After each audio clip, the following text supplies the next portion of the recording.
RCC record की series अपना देश अपना कानून यानी स्वदेशी कानून की कड़ी संख्या 12 साक्ष्य अधिनियम 1872 एविडेंस एक्ट 1872 में मैं इंद्रजीत चावला आपका स्वागत करता हूँ। अंग्रेजों की जो नीति थी फूट डालो राज करो, उसी नीति के तहत उन्होंने भारत में बहुत सी जगह बल का प्रयोग न कर छल का प्रयोग करके लोगों को छला। तो आइए इसी विषय पर विस्तार से चर्चा करते हैं। श्री दिलीप जाखड़ जो कि भारतीय पुलिस सेवा के पूर्व अधिकारी हैं, हमें इस बारे में विस्तार से बताएंगे।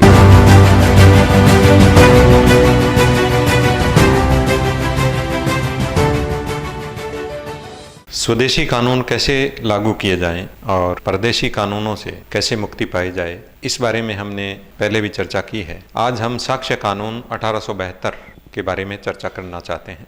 ये कानून 1857 की क्रांति के बाद अंग्रेजी सरकार के द्वारा लागू किया गया था। हम सब जानते हैं कि इस क्रांति से पहले ईस्ट इंडिया कंपनी का राज था, जिन्होंने किसानों, मजदूरों, आदिवासियों, व्यापारियों और अन्य सभी वर्गों का शोषण किया था।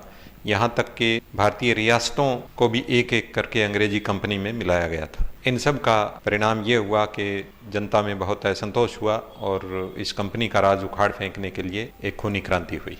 इस क्रांति के बाद बिना मुकदमा चलाए हजारों लोगों को फांसी और मृत्युदंड दिया गया। उन्हें बेरहमी से कत्ल किया गया, लूटपाट की गई।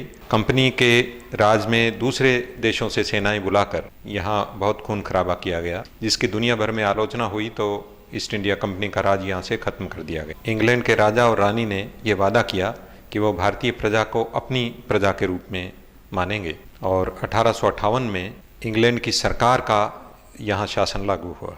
इसके बाद कानूनी तरीके से मुकदमे चलाकर और कानूनी कार्रवाई करने के लिए साक्ष्य कानून की रचना की गई, जो सर स्टीफन के द्वारा ड्राफ्ट किया गया था। ये सज्जन सर स्टीफन लंदन में रहते थे और ब्रिटिश पार्लियामेंट के अधिकारी थे।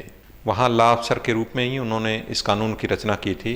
भारत की जनता का, यहाँ की परंपराओं का, यहाँ की न्याय व्यवस्था का उन्हें कोई सीधा अनुभव नहीं था। उन्होंने इंग्लिश कानून के तहत ही इस कानून की स्थापना की थी। 1872 में इसे लागू किया गया, जो आज तक लागू है।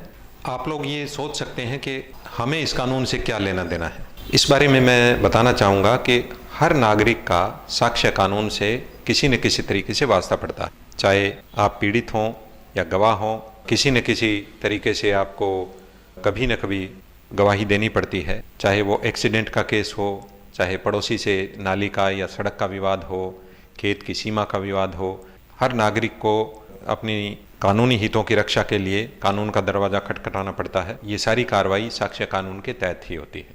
वकील, चाहे वो किसी मुलजिम के पैरोकार हों या सरकारी वकील हों, इस कानून से बंधे होते हैं।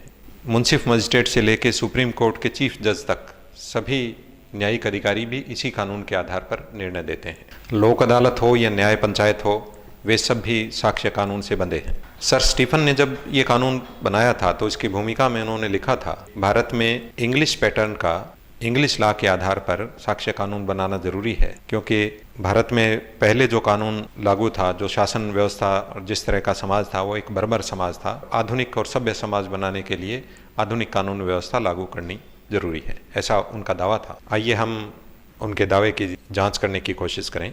इस कानून में पुलिस को विश्वसनीय नहीं माना गया है। पुलिस की कार्रवाई पर शक जाहिर करते हुए पुलिस के लिखे हुए बयानों को अदालत में मान्यता नहीं दी जाती है। पुलिस के सामने अगर कोई अपराधी अपनी अपराध की स्वीकृति कर लेता है तो इसे धारा 25 के तहत अमान्य माना गया है, जबकि खुद इंग्लैंड में पुलिस अधिकारी के सामने की गई मुलजिम की स्वीकृति मान्य है। इन सब बातों का परिणाम ये हुआ कि पुलिस पर अविश्वास की वजह से जो तफ्तीश का और कानून व्यवस्था लागू करने वाली मुख्य एजेंसी है, उनका मनोबल गिरा।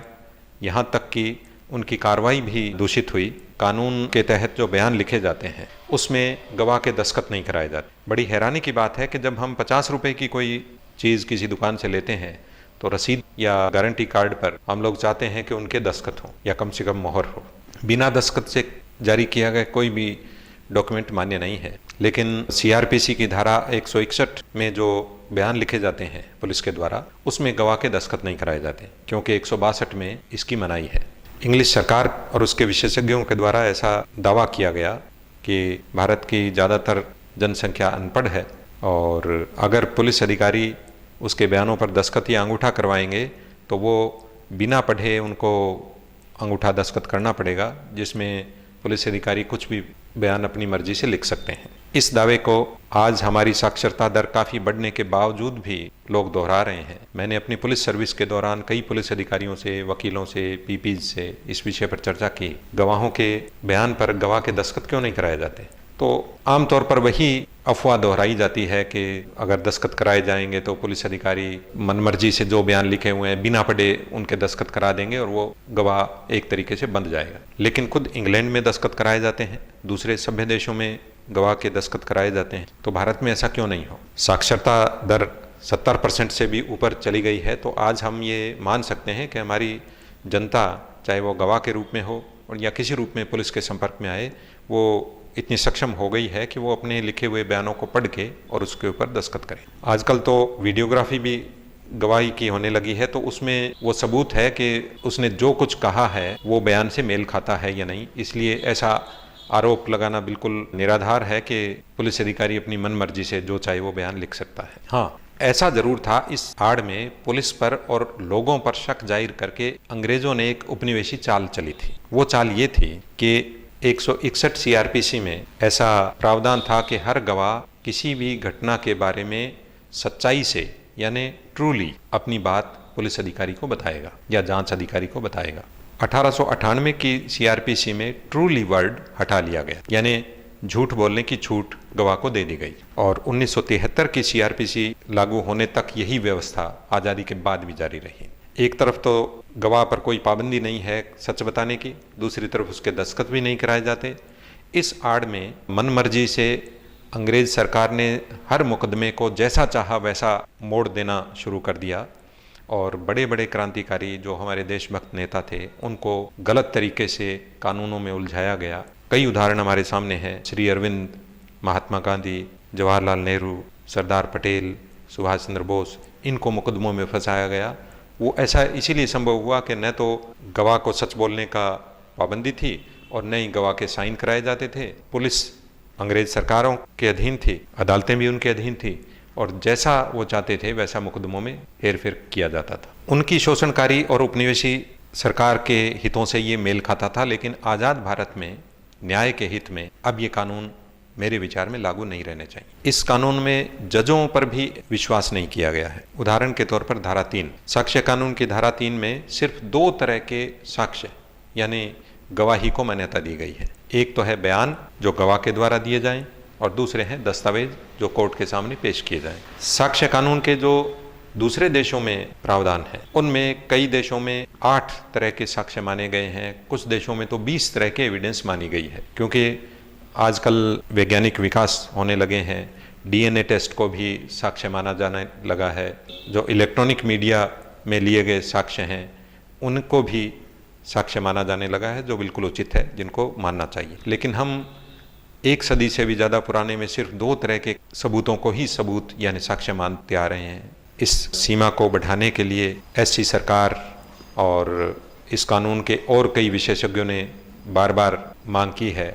लॉ कमीशन ने भी साक्ष्य की सूची के सिर्फ इन 2 वर्ग को अधूरा माना है और उन्होंने अन्य साक्ष्यों को भी इस सूची में शामिल करने की मांग पुरजोर रूप से उठाई है। कहा जाता है कि भले ही जज को मालूम हो, लेकिन जैसे गवाह और सबूत उसके सामने पेश किए जाते हैं उनको उसी तरीके से निर्णय देना पड़ता है। ये बात सही भी है। इसीलिए ही इस तरह की अफवाहें चली है, इस तरह की कहावतें बनी है कि कानून अंधा होता है। मेरे देखे अंग्रेजी कानून अंधे नहीं है, इनकी 4 आंखें हैं।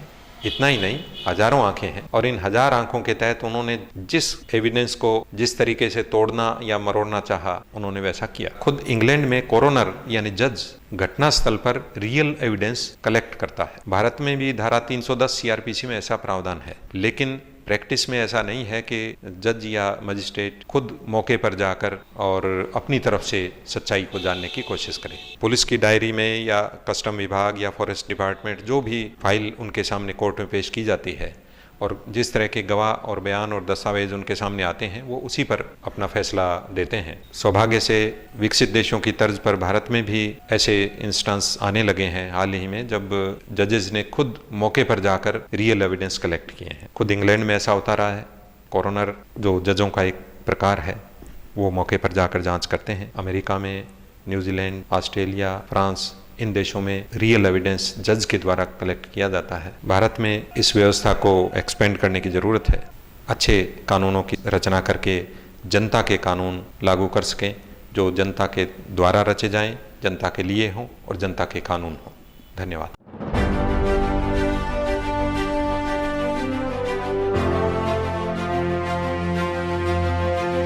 धन्यवाद दिलीप जी। कड़ी दर कड़ी हमसे दर्शकों का जुड़ाव बढ़ता जा रहा है। ईमेल, व्हाट्सएप, फोन के जरिए लगातार दर्शक हमें शुभकामनाएं प्रेषित कर रहे हैं। साथ ही बहुत से दर्शकों के कुछ सवाल हैं जो आने वाली कड़ियों में श्री दिलीप जी उन सवालों के उत्तर देंगे। जल्दी से चैनल सब्सक्राइब करें, साथ ही बेल आइकन दबाएं ताकि आपको नई नई अपडेट्स, नई नई सूचनाएं मिलती रहें। धन्यवाद।